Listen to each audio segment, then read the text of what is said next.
चिरां जिल्लानि गोरागावनि 30 नं राजा लामानि सेराव सासे फरायसानि गोथै सह बोखांदों।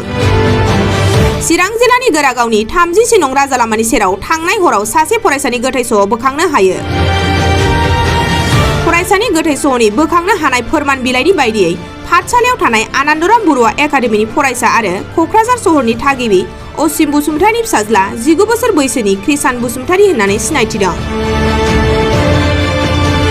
जाथायनि बागै खौरां मोननानै बोदोसा पुलिस आउटपस्टनि पुलिसनि मोनसे हानजाया जाथायसालियाव नुजाथिहैनानै गोथै सहखौ काजलगाव जिएसपि देहा फाहामसालियाव पस्टमर्टम खालामनो दैथायहरो।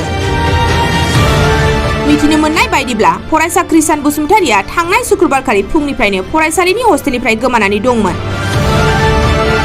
नाथाय नखरनि सुबुंफोरनिसिम हरनि 9 रिंगायावसो फरायसाया गोमादों होननानै फरायसालिनिफ्राय खौरां हरदों होननानै नखरनि सोद्रोमाया मिथिहोदों।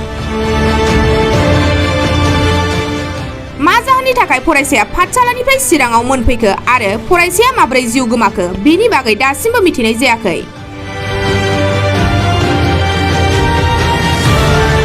चिरां पुलिस बिफाना बे जाथायनि सायाव नायबिजिरगासिनो दं होननानै खौरां मोननाय जादों।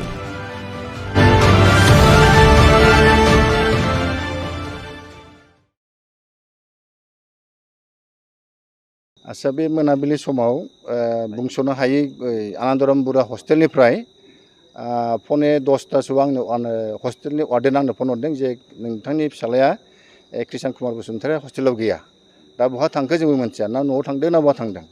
बिदि होनना सोंनायाव आं लोगो लोगो वार्डेनाव फनबाय आरो बिनि उनावहाय आं फिसालानाव फन खालामबाय, रिं जायो एन्सार गैया, रिं जायो एन्सार गैया। बिनि उनावहाय लोगो लोगो क'क्राझार थानानिफ्राय टाउन दारगाया आंनो फन हरबाय जे एरैखम हयथ' नोंथांनि न'खरनिबो जानो हागौ, आधार कार्डबो मोनदोंनो, मबाइलबो मोनबाय आरो पासबुकबो मोनदोंनो कृष्ण कुमार नाम। होमब्ला आं सानबाय लोगो लोगो बेथ' आंनि फिसाला, बेयाव फैनायनिथ' खोथायानो गैयामोन, हस्टेलनिफ्राय बोरै फैखो कुइसना बे आरोखि। दा हस्टेल आरो स्कुला रेस्पन्सिबल कोने এনেকা আনিলে বা কিয় ওলালে সেইটো স্কুল আৰু হস্টেলে ৰেসপন্সিবল হ'ব। এতিয়া ওলাই যাব, এইটো মানে পুলিচে ইনভেষ্টিগেশ্যন কৰিব অহাকালিৰ পিছতে। হেল্ল' আজি খবৰ লাগে না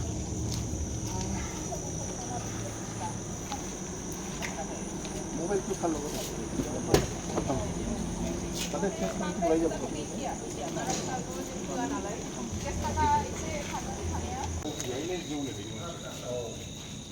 जायगाफ्रा फ्रि ना बे जायगाया?